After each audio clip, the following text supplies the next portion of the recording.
The Art of Relationships radio show is copyrighted. No one is to use any part of the show without express written consent from myself, Greg Dazinski, or The Art of Relationships. Thank you.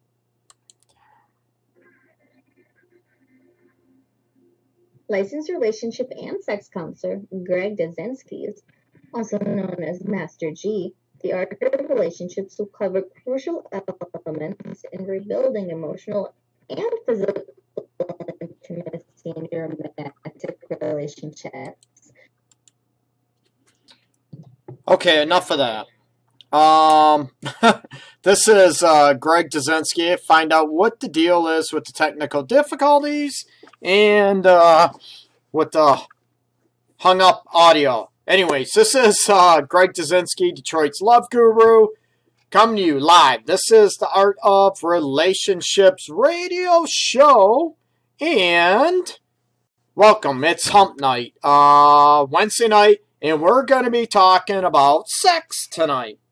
One of our favorite topics, okay? Lisa, hi. Danielle, hey, baby. George from Athens Restaurant, give him a plug. Athens and the Penobscot Building, downtown Detroit. If you like Greek-style food, you like any food, make sure you stop in and say hello to George and the crew at Athens, downtown Detroit. So give them a plug. And, I got to thank him for the drink tonight, too. Thanks so much. We're going to be talking about sex. And the heading, I left my website address, theartofrelationships.org, and also the call-in phone number. You give us a call. Give me a call. Hey, Chip Fu is in the house. Going to give me a call, 313-614-9498. Again, it does not have to deal with the subject matter. Any questions you have surrounding relationships, family aspects, step families, and of course sex, give me a call. And you can also join the discussion below, right down here below the live video feed. Hopefully everybody can hear me okay. And we are going underway. What is this was premised at the beginning of the week. In today's human sexuality class, we're joined by a human development class talking about early adulthood sexuality. And the topic of tonight's show is about sexual growth. And if you look back when you were, say, 18, 19, 20, maybe you're listening to the show now, what your sexual identity was, say, at an early adult when you're 18, 19 to 25, say 18 and 25, versus, what you are, who you are now sexually. What does sex mean for you, and how do you identify it? And what were did you have sexual hang-ups in your early adulthood, and did those dissipate and go away? And what is the meaning of those? Maybe now, maybe you're in your 30s, 40s, 50s, 60s, whatever. And what is a big difference between when you were like in your early 20s versus what they are now? So I want to talk about that. And also, what other sexual angst maybe do you have? Sexual insecurities do you have that maybe is holding you back from being woohoo, maybe a little bit freaky, whatever that means to you. And also, to kick that up and kick the confidence level up. Not only your sexual identity, everyone assumes, doing certain positions, right? Little booty spanks here and there, maybe little nipple pulling, tugging, whatever you're into. But not only that, what about the emotional components as well that go into it? Does sex equal love, or are you just looking for friends with benefits? And can you separate the sexual aspect, the physical pleasures, from the emotional, heartfelt, soulful connection? Can you separate those? Some people can, some people can't. I'm one that, two consenting adults, whatever you're into, that's fine, as long as you're not hurting each other, hurting somebody else, or misleading. Talk about, today in the class, are you able, are you looking for a booty call, but, you're telling that person, prospective sexual partner, you want love. You want a relationship, that you want, a long-term commitment, not just sex, and all of a sudden you're just getting it and hitting it and quitting and misleading. You know what? That's being a child. So there's a lot that goes into, the sexual growth from when you were in your early adulthood, maybe like I said, you are now, where you would like to go sexually, what that means to you, and were you more into the physical pleasure maybe in early adulthood, and now you're looking for more love and connection, the soulful, heartfelt, togetherness that encompasses the sexual pleasures. Is it all in one? And this was a discussion we, took place yesterday, I think, or maybe the day before, on what was this? Your freaking side's gonna love the Kara. Your freaking side's gonna love this. Whoever Kara is, someone called out their name. Whoever the heck is listening. So we're gonna talk about that. What are, your freaking sides? What, freakiness? What does that mean to you? What does your sexual identity mean to you? And I want to hear some comments on that. And what are you? If you want to list in the discussion below, if you want to, list your age, and that would be awesome, what you're looking at, so we can get sort of a survey going in what sex is to you versus, what it was when you were, let's face it, when you were 18, 19, maybe 25, and how much has your sex life evolved since then? Not only that, are you able to, maybe get rid of body image issues, right? Are you about sexual hangups, about, let's face it, maybe you have certain religious beliefs, maybe you have, certain morals, values that you did when you were 18, now they sort of changed. Do they, are you maybe into a little spanky going on versus maybe you thought, oh my God, I never would do that. That's nasty. That's mean. What does your sexual identity mean to you? And what does sexual pleasure mean to you on a emotional level, intellectual level, heartfelt, soulful level? And I want to know what that means to you. Maybe you're into maybe more pleasure. Maybe you want to get your, maybe nipples played with a little more. And I'm talking about the guys too, right? What is it that identifies you as a sexual being, as a sexual adult? Is there a right or wrong? And do you think that, both men and women enjoy sex, enjoy the physical pleasure, but do you only think that women want the emotional connection and men just want the physical pleasure? I want to hear your comments on what you think is going on with those elements, and maybe have you changed, okay? Has it changed at all for you in your younger years than what you are now as a supposedly mature adult, okay? Are you willing to be more open? Can you talk more about sex? Can you talk more about what you like, what you don't like? And maybe when you were, early 20s, early adulthood, maybe you were a little shy. You know what? Oh my God, I can't, Greg, tell, him what I like because he might think he's not good enough, or she might think that she's not good enough, and it'll cause a fight, a battle, insecurities, and it'll ruin what sex life we even have because of our own insecurities. And how many had in early adulthood that you had sexual insecurities? You didn't know what the heck you were doing. You might not know what you like. You might not know what your partner likes, and you're afraid to ask. So your sexual identity and the growth of that. Hey, George, welcome back. I already gave Athens a plug. Is there a big change in your sexual identity as you grow?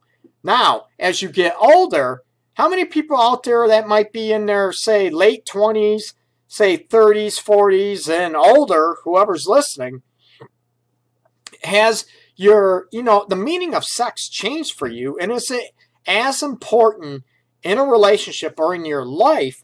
Is sex as important for you, say, when you were in your early 20s, than what you are now in your 30s, 40s, 50s on up? Does it still matter to you? Or, you know what, maybe it doesn't. We're going to throw out okay, someone mentioned it's huge in a relationship to have a regular sex life. Exploring is human. I agree with that. Hey, Kim, welcome, Kim. I agree with that. It's huge in a relationship to have a regular sex life. Now, what the heck does a regular sex life mean to you? And there was a survey we took.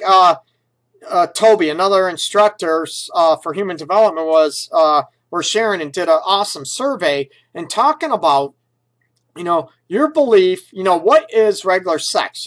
A third of adults have sex, 2 or more times a week. A third of them have them a couple times, have sex a couple times a month. And the other third has sex only a couple times a year. And that's what I want to look at. What is your take on regular sex life?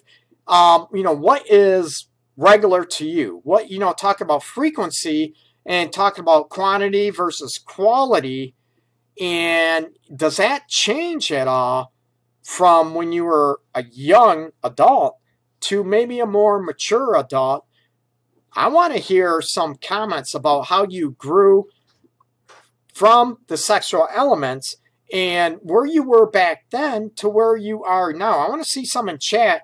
And I want to see, actually, I'd love to hear a phone call on this. Don't be shy. Your name's going to be anonymous unless you want me to announce it. So I'd love to hear what your take is on that. Are you willing to, do you think you're more freaky, whatever that means, in your sex life? Do you think you're more exploratory? Do you think you're more willing to try different things as you get older? And do you think your sexual insecurities, do you think they get worse as you get older? Or do you think they're worse when you're younger, in your early 20s? And you look at, as we grow, some of us might gain weight, right? We might lose our hair.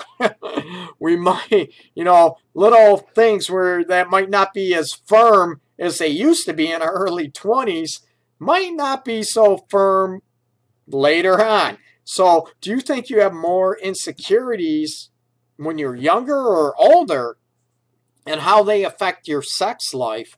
I would love to hear, I'd love to hear somebody give me a call, man. Don't be afraid. Don't be chicken. 313-614-9498. Now, to, try to break this down. Now, first of all, what is your sexual identity, okay? I'm not talking about, it could include your sexual orientation, but I want to know what your sexual identity is. And this is part, what does it mean to you physically?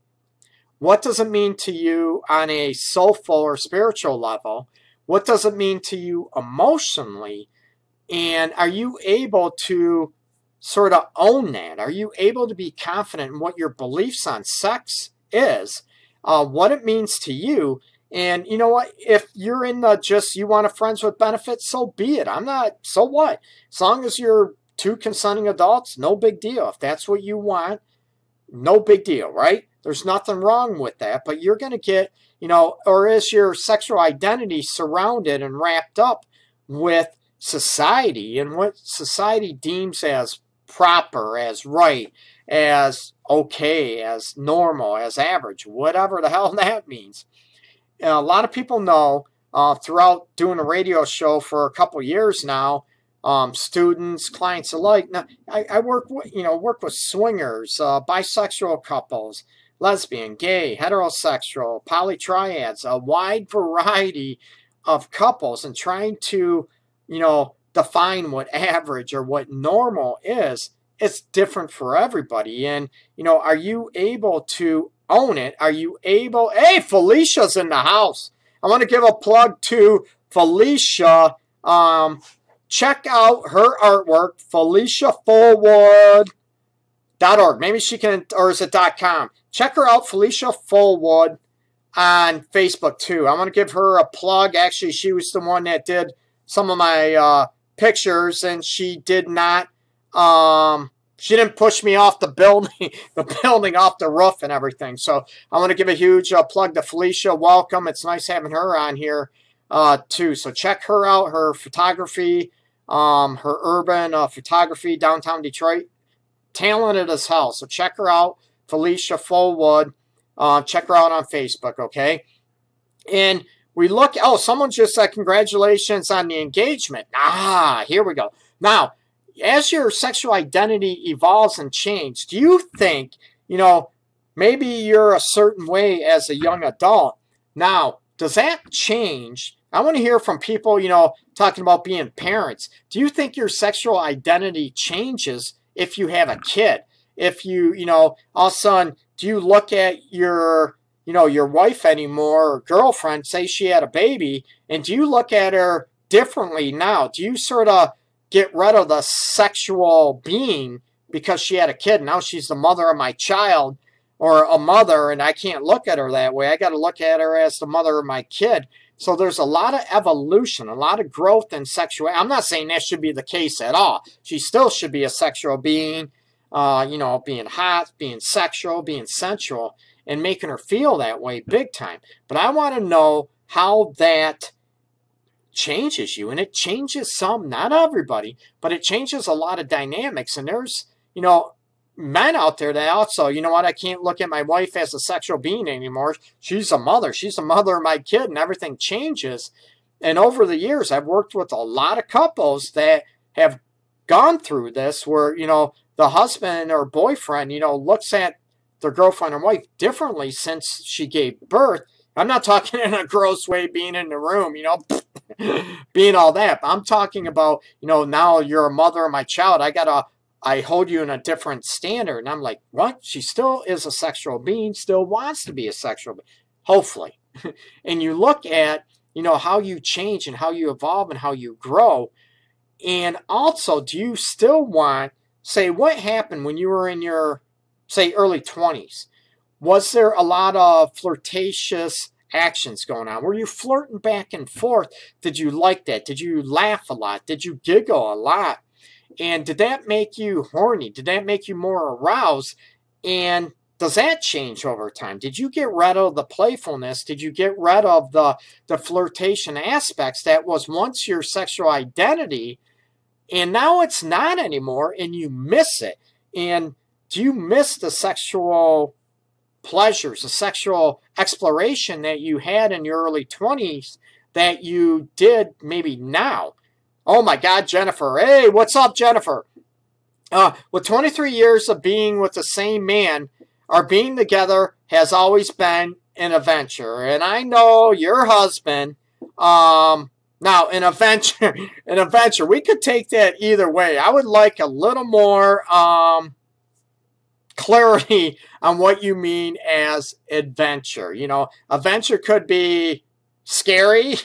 It could be exciting. It could be fun. I want to look at what you mean by an adventure, okay? An adventure could be more growth, more exploration, or it could be a hit or miss type of aspect too, to where it goes dead. The passion dies, and it sort of goes through bouts of you need to spice it up a little bit. You need to jazz it up, liven it up in your aspect. And you think it's funny and maybe interesting how maybe in your early 20s that you look at the elements and you look at, you didn't have to do anything to be turned on, right? Woohoo, right here. But as you age, as you mature, do you do the same things that turned you on back then? Do you stop and look at it should be automatic? It shouldn't be. I'm saying, you need to keep that flame going. And about, the flirtatious aspect, and how your identity evolves and changes as your age. And you can't let society, and, I'm this age now, I don't no longer flirt. I no longer, spank on the butt or grab ass or anymore because I'm too old for that. You're never too old for that. I'm never too old for that. So you need to look at how you identify yourself physically, emotionally, soulfully, okay? And maybe even intellectually, and how you identify those elements and break them down into your own sexual identity. Your sexual identity is made up of not just the physical, okay? It is made up of the heart, the soul, the mind, and of course the body, okay?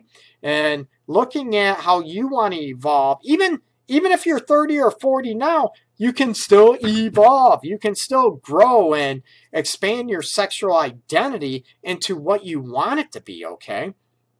Rosa, hello. We're looking at, okay, I would think making love to the mother of your child would be better than ever, like a higher intensity of love and connection. I would hope so. In my past experience, I'm going to say it sucked. But that was, people know, yeah, I've been divorced for a while, long time. So that was not a good experience. In theory, I'm all for that. I would love that extra connection. I would love that. But unfortunately, that doesn't always happen. Maybe, you know, some people might get pregnant and, you know, oops, I'm pregnant. You decide to stay together, but you don't really, you know what, jive together. You don't really like each other. So no matter if you have a baby or not, that baby might not bond you like you hope it would. And it does not, it sort of kills your sexual identity as well. Or maybe mutes it a little bit. Maybe not kills your identity, but maybe it mutes your sexual identity as well, okay? Kim, you mentioned some women get overly involved in being a mother and forget that they still have to work on a relationship and sex life. Being a mother shouldn't take over your entire identity. Kim, awesome. And I know you've been in a bunch of classes as a student with me, and you've heard me say this numerous times. You need to, the relationship's got to come first. In a step family dynamic, of course, it's different. And I think, you know, as you evolve and grow and become a mother, I think a lot of them, they tend to, I agree with you. I think they tend to look at, I'm a mother now, and the relationship and the sexual aspect goes to the wayside. That needs to be a lower priority. That's going to kill the relationship, okay? I think most people, they don't want to admit it, but as we age, we still want to feel craved. We still want a sexual identity, a strong sexual identity. We still want to feel loved. We still want to feel desired. We still want to feel turned on. We want to know our partner is turned on. I'm speaking, you know, me at my age, I still want to know my partner is turned on and I can please her sexually, that she looks at me and freaking gets hot, gets, ooh, maybe a little wet. That's a huge turn on. I don't think that would ever die. I don't want it to ever die. Oh, Mr. Dickinson, Chris, welcome in the house. I have old, wrinkly, sexy parts. Oh, my God. No. We're looking at, you know, how many people out there have old, wrinkly, sexy parts? Yeah. So you look at the dynamics and what your sexual identity is.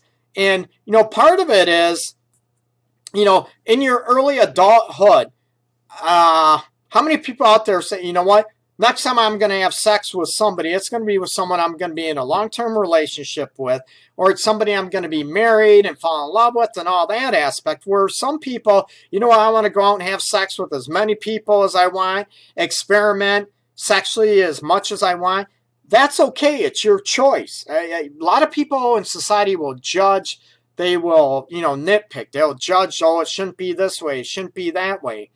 And there's a lot of people that might be, you know, what works for you might not work for somebody else. So you need to remember what your sexual identity is doesn't necessarily mean or should fit or mold somebody else's sexual identity. You know what? You shouldn't judge. You shouldn't be, you know, so biased against somebody else just because they're different than you. Yes, we have different beliefs. We have different values, but that doesn't make it wrong from yours, okay? And we got in a discussion in the class today in human sexuality about differences and about friends with benefits, about, you know, do you wait to have sex until you're married? I'm not a huge advocate of that. I'll admit it, okay? I don't think people should wait until they get married to have sex, okay? I'm going to throw it out there. There's a lot of, you talk about your sexual identity, and not only sexual identity comes along with you want a partner that is sexually compatible with you, and are you able to, what does that mean to you? Does it have the same emphasis? Does it have the same beliefs, the same meaning to your partner as it does to you? And if you're at wide ends of the spectrum of that, it's going to create a lot of problems, okay? Rosa mentioned 23 years with the same man, but it could become stale without focused attention to each other's desire. And I agree with Chris that mentioned, Rosa, that's a good point. Can it be stale? And it's up to you, right? The same routine. It's easy to fall into the same routine. Oh, you know what? We're going to do it this way because that's what we always do. And a comfort level is into that. And some people feel safe with that. But what are you doing to maybe reassert your sexual identity, your sexual fantasies, your sexual dreams? These are also part of your sexual identity as an adult, okay? If you're stale, as Rose mentioned, or bored sexually, what are you going to do to sort of jazz it up a little bit? What are you going to do to shake it up? Or is your own sexual identity maybe fragile and you lack confidence to where, you know what, I don't want to risk anything because I don't want to be ridiculed. I don't want to be rejected. I don't want to be thought I'm a freak. I'm this or that. So your sexual identity is sort of maybe hidden. It's underneath a rock, if you will, because you don't want to be ashamed. You don't want to be thought of a certain way by your loved one, your partner. And I'm like, that's sad.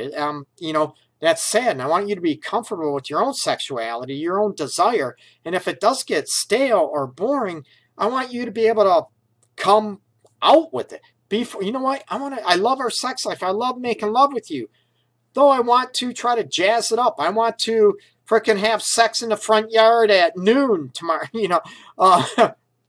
and you live in a downtown metropolitan area. That's up to you. But if you get arrested, don't blame me. Greg told me it's okay. No, you need to be careful, okay? So, I get that. You need to be focused attention and never lose, what you assume, your sexual identity, what you like, say in your early 20s, what turned you on, what maybe felt pleasurable to you and how you felt emotionally connected. That's going to change and that's going to evolve over time. It might still feel great, certain things, the way you're touched, kissed, whatever. It might evolve and change. And part of that is learning to grow and learning to adapt to those changes and what feels better to you as you grow and age, because it's going to be different. Maybe your body changes, your nervous system changes, your sensations change. Not only that, your mental attitude about your sexual identity changes. So what you thought might be ew, gross, whatever, say oral sex for an example, where later on you're like, damn, man, I'm not going to live without it now. Things change. So you don't always have to be in a mode, I'm only this way and I'm going to stay this way. And that's going to end up for problems down the road in your sexual evolution. And it's going to cause problems in your relationship and a long-term relationship, okay? Danielle mentioned, I think adult time is extremely important as a parent. Absolutely. Once they go to sleep, adult time is a must. So you do feel like a normal sexual being more than just a mother 24/7. I agree with that. I agree huge with that you still need that adult time. You still need that connection as a couple, and that needs to come first above the kids. Now, not in step family. I say step families are a different ballgame. I'm saying in a nuclear family, you know what? You get married, have a kid, or live together, have a kid. The relationship needs to come first, okay? Let me go back. Chris, you mentioned you have to make the attempt at a certain age to maintain that desire, that joy. Absolutely. And I know, Chris, you've heard me say this numerous times, and you've had some great insights as well, that you have to take the time. You have to look at and put in the work to be flirtatious, to be a little maybe playful with your partner, even as you mature and age, to keep the playfulness going, to make each other feel desired, pleasure. Do you still kiss on, ooh, right here, the neck? Oh my God, woohoo! Now, are you able to keep each other aroused? Do you still do things or try different things that you like? Maybe caress on the inner arms, maybe the inner thighs. You know what? Just a little, playful with the ear. Those things to enliven the sexuality and the tantalizing desires in one another, and to focus on that. I want my partner to feel, I want my partner to sort of work at knowing me and exploring me and knowing what I want, what I like, and that turns her on too. I want to do the same for her. It's a huge turn on knowing what she wants, what she desires, and what she just freaking makes her toes curl. I want to know. Teach me. And it can change. And are you able to do that and keep that spark burning and rolling and growing? I'm all about that. So Chris, you're absolutely right that you need to keep working at it, okay? I hate the word work. Can you make it fun and exploring, right? Can you make it fun and not make it mundane and not make it a chore or boring? So work, I get the word, but I like to come up with someone else that it's almost like, you know what, you look forward to. Like you go on a vacation, you maybe go on a date or go to your favorite concert, sporting event, whatever, that you look forward to it. Why can't you do that to keep your sex life alive and just flowing, okay? Now, as I met, oh, Rosa, I know, I'm sorry to hear this. Now, as a widow, my condolences, in another relationship, I see how much of a drone my previous relationship was. Now, when you say a drone, I got to hear this. Now, do you mean a drone meaning like a robotic, meaning very, maybe predictable might be a good thing for a lot of couples. That's okay. Some people find comfort in predictability, but it could be more dead. A drone, more robotic, no emotions, no passion. It was just going through the routine and just going through, what do you want to say? I lost my train of thought. Going through the motions. There we go. That you're going through the motions a little bit, that there's no spark, that there's no livelihood to your sex life, and that's sad. And you know what? What are you doing to shake it up instead of just relying on your partner? Of course, ideally, I want both partners to be able to come together and work together at it.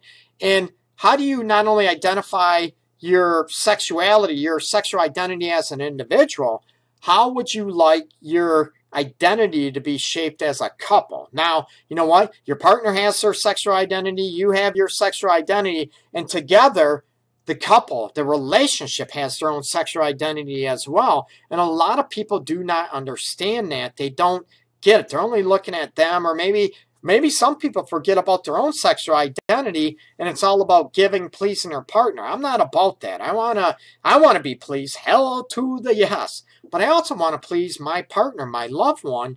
And to me, it's important. I want to show her I love her. I want to show her that she freaking just, God, makes me hard as a rock and just excites me, all this stuff, okay? Oh, great. My stalker is here. Oh, no.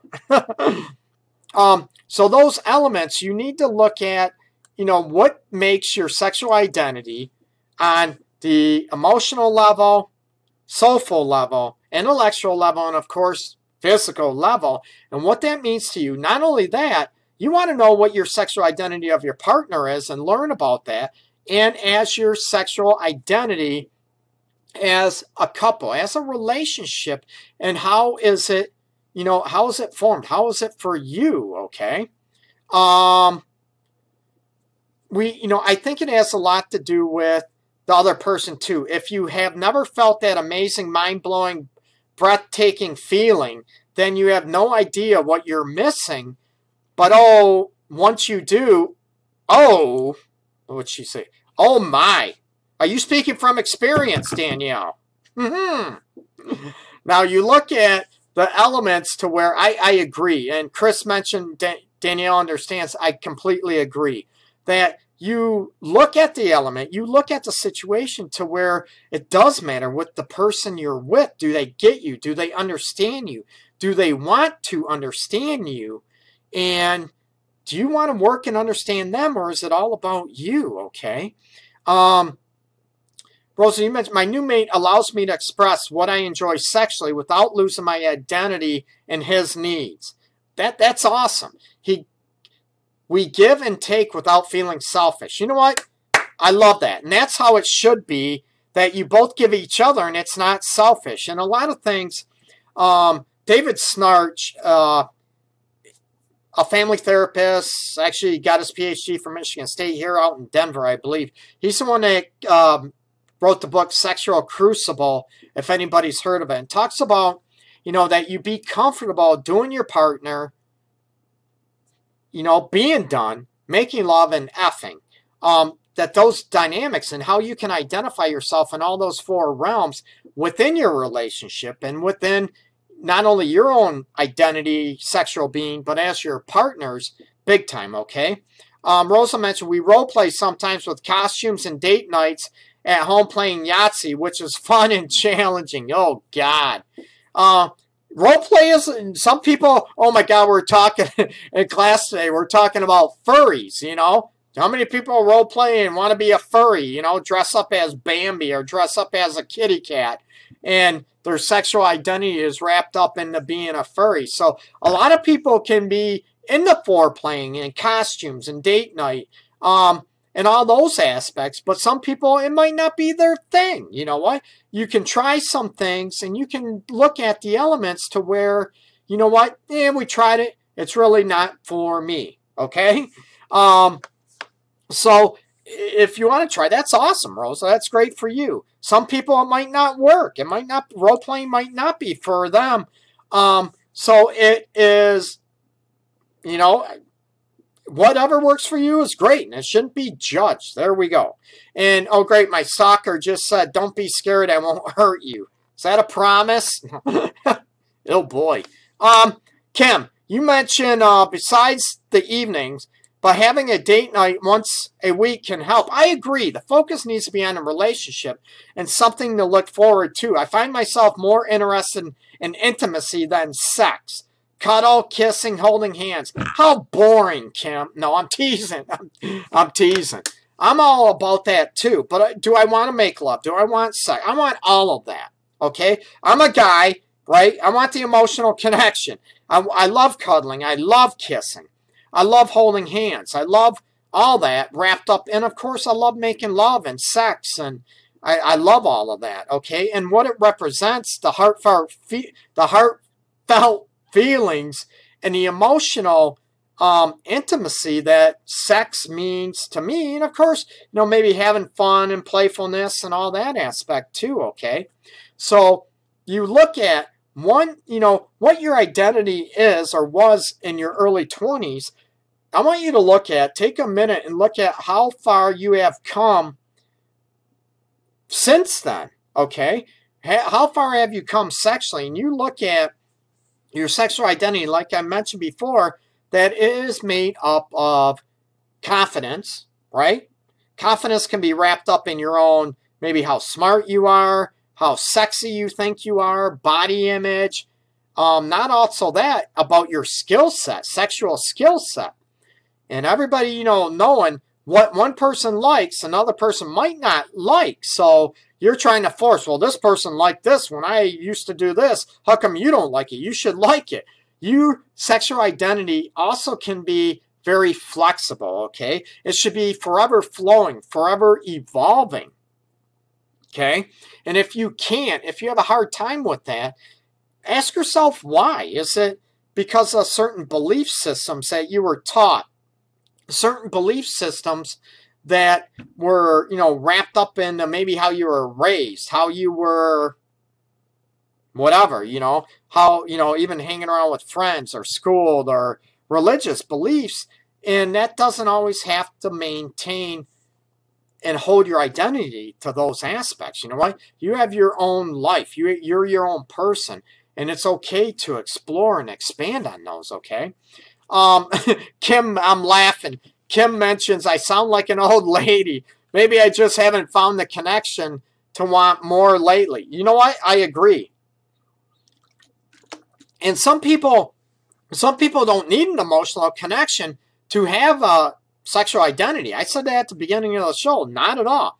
Some people, their sexual identity, they can be freaky. They can be into, swinging, be into S&M and be into, orgies and all this stuff, adult parties, sex parties, and be okay and separate their, the physical pleasures from, and the exhilarating physical pleasures from their emotional, the heart and soul. They can separate those two. That's not really for me, but I'm not one to judge, okay?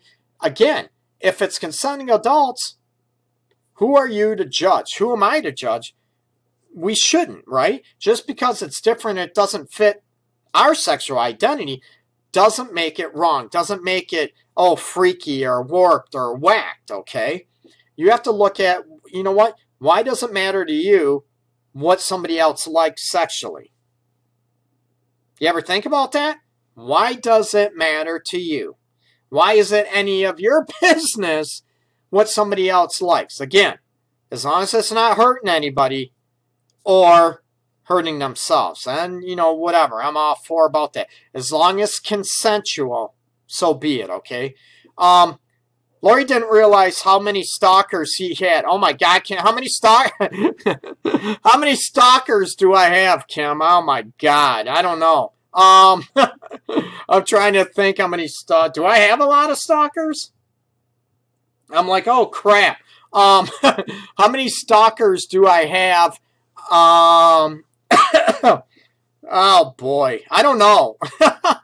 I have no idea. We're looking at the elements. You know what? I only want one stalker. I want only one stalker. I want one, the love of my life. The connection and all that stuff. I'm a one woman man, if you will, and that's what I'm into. So I look at, what about your sexual expectations too? Does that make up your own sexual identity? And you know what? Is that part of it too? Your sexual identity, it's funny and ironic how much I think back in my early 20s, like 2 years ago, I wish, to look at the elements to where how I was, my sexual identity when I was 20. I think I still have the same values, or I return to them. I went through a few years where I was, let's just say, sexually very active. But I always was looking for the love of my life. I wanted, the sexual connection, the emotional connection. That's how I am now. I don't want just physical pleasure. I want the heart-to-heart, the soulful connection to go with it, okay? So I might be different. I might be a little, I don't know what you want to call it, unique. But how I am, I don't hold anybody else to that. I want people to go out, have fun, enjoy their sex life. How does that change? Are you more, maybe you are one more where you thought sex surrounded love and the soulful, heartfelt connection when you were younger. Now you're looking at that you separate it just for, that it's just for your, how can I say this? Now, you know what? Sex was for love and, relationship and marriage and all this stuff. And now you're like, oh, sex is for pleasure. I'm already forget the emotional connection. I just want the sex. And Lori mentioned, good for you, lucky lady, your wife, to have a man like you. Oh, Lori, thank you. I'm not married though. Oh my God, what a hypocrite. Detroit's Love Guru is not married. But I might be a lucky man too, okay? Very lucky. So you look at the identity and what that means to you. That, is it okay that you went from, okay, sex is all about love and soulful and heartfelt connection and being with that person forever and ever and ever, and now you change where you're more into the, you want the physical pleasure, the physical release of sex, and it's not so much about the emotional connection. Is that okay with you? Or did you sort of adapt and sort of evolve to sex is only physical pleasure because you were hurt? because you were burnt, you were used, you were, maybe cheated on, and maybe someone left you for somebody else, and now you're going to say, oh, it's just physical pleasure, and it has nothing to do with the emotion anymore because you want to self-protect. Now, your sexual identity isn't only half-assed, isn't only half of you now because of that protection mode, because you don't want to get hurt anymore, so you shut down the emotional element of that. I think your sexual identity needs to be, I think your sexual identity needs to incorporate a lot of things. You know what? It's different for everybody. It does incorporate, the physical pleasure and what feels good to you, what, S&M, maybe getting, spanked and, bondage. Maybe you're into that. You're into the thrill of that. And, the unfamiliar. You're looking at the unpredictable. And you're looking at the elements that, maybe that's what you're into and you love that and you look for that. And also, the emotional, the soulful connection of sex. Maybe that's part of your identity as well. And you look at the elements to where, what facets maybe do you want to work on with your sexual identity, right? What elements do you want to be more physically pleased? Maybe you want to be more physically pleasing to your partner. And also, maybe do you want to be more physically, forget physically, I'm sorry, I already said that. Maybe you want to be more heartfelt from your partner. Maybe your partner wants to be more heartfelt from you. Your sexual identity, and talked about this on and on throughout posts and blogs and other radio shows. You know what? Maybe your sexual identity when you're early 20s, you could not, for insecurity reasons, could not, look at your partner eye to eye and have that soulful connection eye to eye during sex because of your insecurities, your vulnerabilities. But now as you get older, you know what? Maybe you crave that. Maybe you desire that. I love it. I crave it, okay? Rosa mentioned when I was a teenager, sex was more intellectual and logically handled. Now it's more of a compassionate connection. You know what? I need some more clarification on that, Rosa. What do you mean it was more intellectual and logically handled? I need to hear about that. Was it logical that, okay, we have a boyfriend, logically we know we want to have sex, and logically we're just going to stick it in and do it? I'm not making fun of you, Rosa. I want to know what you mean by intellectually and logically handled. Back then, I want to know, I'd love to know what you mean by that. We have a few more minutes before I sign off, so I need to be able to look at, I'm looking at Danielle mention agree, and I have no idea what she meant about agree. Agree on what? You need to look at the elements to where, how we handled it. Was it more about, not only when you were younger as a teenager, how many had sex because they feel they had to. They wanted that person to like them, or they felt pressured. Even if that person you had sex with as a younger adult or even teen, that maybe they didn't pressure you. Maybe you felt pressure within yourself. You didn't maybe want to have sex, but you felt like you should, or that's what you're supposed to do. And you weren't really, enjoying it. You were like going through the motions, and you were like disconnected from your own self, disconnected from your self-worth, your self-esteem. And how many people now, even as adults, how many people as adults, sort of disconnect sexually, from their identity. And it's just about the physical pleasure. And, dealing with a lot of clients over the years that have been sexually abused and raped, and how much does that form and shape your sexual identity now that, maybe it's shaping you in a way you don't want it to be shaped, okay? That you don't want to let that ruin you. You don't want that, maybe abuse, sexual abuse or rape. You don't want that to shape your identity anymore. So, you can work on it, and evolve and grow from that big time. That, that was taken away from you. That's not your sexual identity, and that's not who you are. and what you are, and it should not hold power over that. And that's where I want you, your own identity, you own that. It wasn't taken away from you. You did not give that away. And this is where I want you to hold that power and empower yourself and have your own identity in sexual manner. It can be healthy. It can be, great and loving and compassionate and joyful and very pleasurable for you because you own that sexuality. It's not taken away from you like it was when you were younger, unfortunately a child, or maybe, young adult when you were maybe raped or whatever. I don't want that to shape your sexual identity, but I'm also not naive enough to know that it affects it big time. I get it, man. I've seen it. I've dealt with it too much over the years I've been doing this, and how much it shapes. And it seems it's so awesome to watch the growth on somebody that was maybe sexually abused and raped, and how they blossom and how they found their own sexual identity, and they were empowered by their own, and they own their sexuality. It wasn't the person that abused them or raped them, that they own it now and that they're comfortable with it.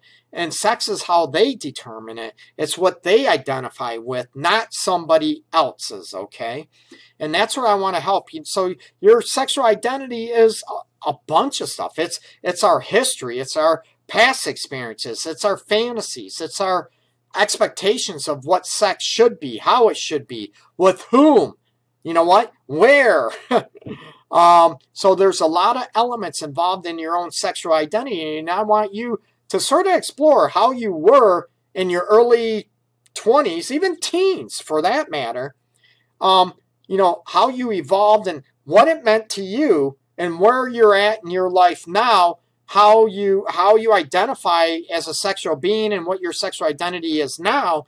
And the third prong approach is, how do you want your sexual identity to be from this point on the rest of your life, okay? Until you croak.